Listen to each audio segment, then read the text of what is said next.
नमस्कार, आप देख रहे हैं हरियाणा टुडे। मैं हूं आपके साथ अरुण शर्मा। एक बड़ी खबर आपको बता दें चंडीगढ़ से, जहां पर मुख्यमंत्री मनोहर लाल के किसान संगठनों पर दिए गए बयान पर अब राजनीति तेज हो गई है।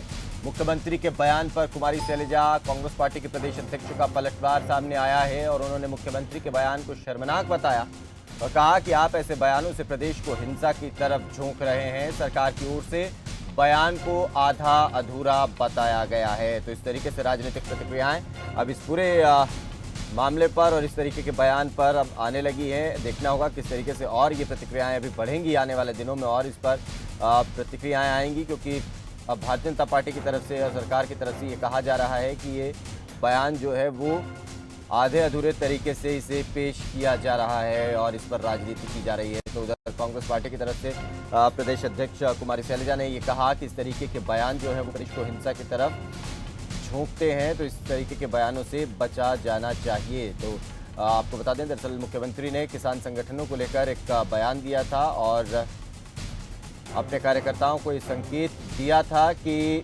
जैसे को तैसा होना ही चाहिए और उसी के लिए तैयार रहने का एक संकेत अपने सभी कार्यकर्ताओं को मुख्यमंत्री देते हुए नजर आए थे। और उसके बाद अब प्रतिक्रिया जो है वो सामने आ रही है।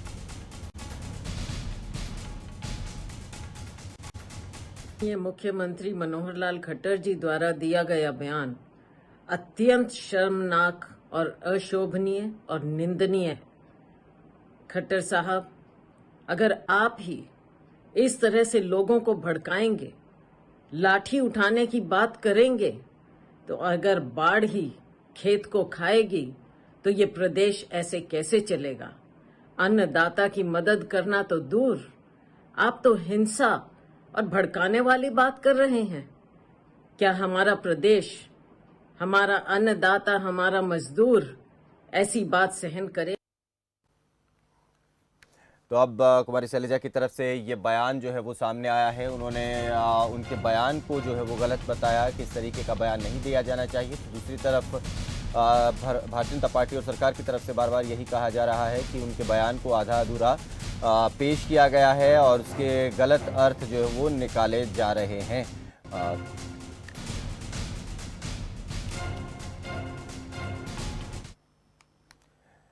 आइए एक बार आपको सुनवाते हैं मुख्यमंत्री मनोहर लाल के उस बयान को। आपको बतानी पड़ेंगे। कुछ नए किसानों के जो संगठन और उभर रहे हैं उनको भी प्रोत्साहन देना पड़ेगा, उनको आगे चलाना पड़ेगा।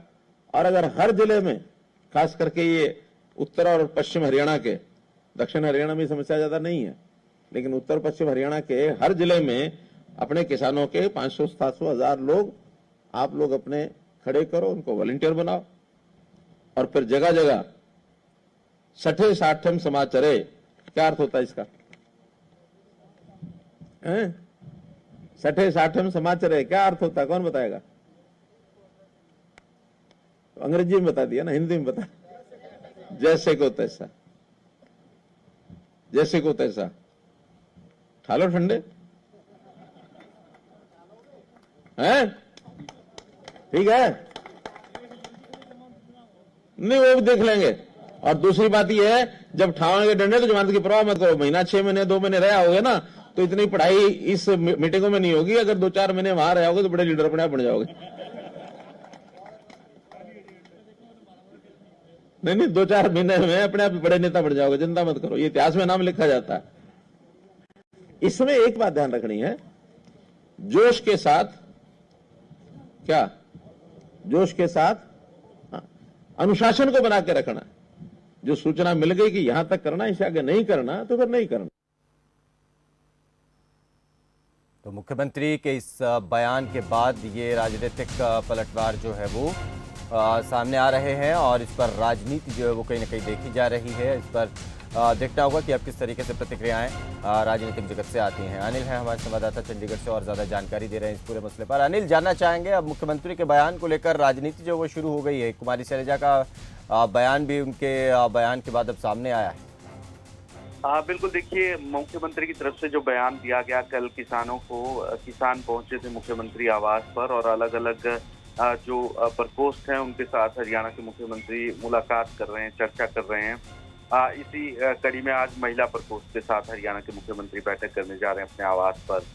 किसानों को संबोधित करते हुए हरियाणा के मुख्यमंत्री मनोहर लाल ने कहा कि अब कुछ ऐसे वॉलेंटियर्स को जोड़ना होगा, किसानों को 1000 से 1500 की संख्या इनकी होनी चाहिए। और दक्षिण हरियाणा और उत्तर हरियाणा की बात मुख्यमंत्री कर रहे हैं कि कहां पर किसान आंदोलन का ज्यादा इफेक्ट है। दक्षिण हरियाणा में कम इफेक्ट है, तो इस तरीके से जो जवाब है उसको देने की बात कर रहे हैं। तो इस बयान पर लगातार विपक्ष जो है सरकार को घेर रहा है। सबसे पहले रणदीप सिंह सुरजेवाला ने ट्वीट किया और मुख्यमंत्री के इस बयान को भी जारी किया अपने ट्विटर के माध्यम से, लेकिन इस पर बाद में सरकार की तरफ से सफाई दी गई। ये कहा गया कि ये बयान जो सुरजेवाला की तरफ से दिखाया जा रहा है वो पूरा नहीं, क्योंकि अंत में मुख्यमंत्री ये भी कहते नजर आ रहे हैं कि इसमें किसी भी तरीके का उपद्रव ना हो, इस तरीके का एक मैसेज जो है वो देते जा रहे हैं और ये देते नजर आ रहे हैं। और ये भी कह रहे हैं मुख्यमंत्री की जितनी सूचना दी जाए उतना ही कार्य उसमें किया जाए, लेकिन विपक्ष इस पर पूरी तरीके से हमलावर है। आज जिस तरीके से उत्तर प्रदेश में कल घटना है, उसके साथ साथ आज जिस तरीके से हरियाणा के मुख्यमंत्री का बयान आया, इसको लेकर कुमारी शैलजा की तरफ से अपने कार्यकर्ताओं को आज सभी जिलों में प्रदर्शन करने को लेकर एक बयान जो है वो जारी किया गया है। तो विपक्ष इस बयान पर पूरी तरीके से हमलावर है। जी, तो अब आगे इस पर और ज्यादा राजनीतिक प्रतिक्रियाएं देखने को मिलेंगी अनिल? हाँ, बिल्कुल देखने को मिलेंगी। इसी तरीके से विपक्ष पूरे हमलावर रह सकता है। हालांकि ये कहा जा रहा है सरकार की तरफ से कि बयान जो है वो पूरा नहीं दिखाएगा, लेकिन जितना बयान दिखाया गया है, जितना बयान मुख्यमंत्री की तरफ से दिया गया, उसमें ये कहा गया है कि अब जवाब देना होगा। जो जैसा करता है उसको उस तरीके से जवाब देने की जरूरत जो है वो रहने वाली है। तो इस बयान को सीधे सीधे विपक्ष मुद्दा बना सकता है। और इस समय इस बयान का आना इसलिए भी बड़ा मुद्दा बन जाता है क्योंकि उत्तर प्रदेश में जिस तरीके से हालात अभी चल रहे हैं, उन हालातों के बीच इस तरीके का बयान जो है वो काफी परेशानी खड़ी कर सकता है। और यहाँ पर विपक्ष को एक और मौका जो है वो सरकार को घेरने का मिल गया। जी,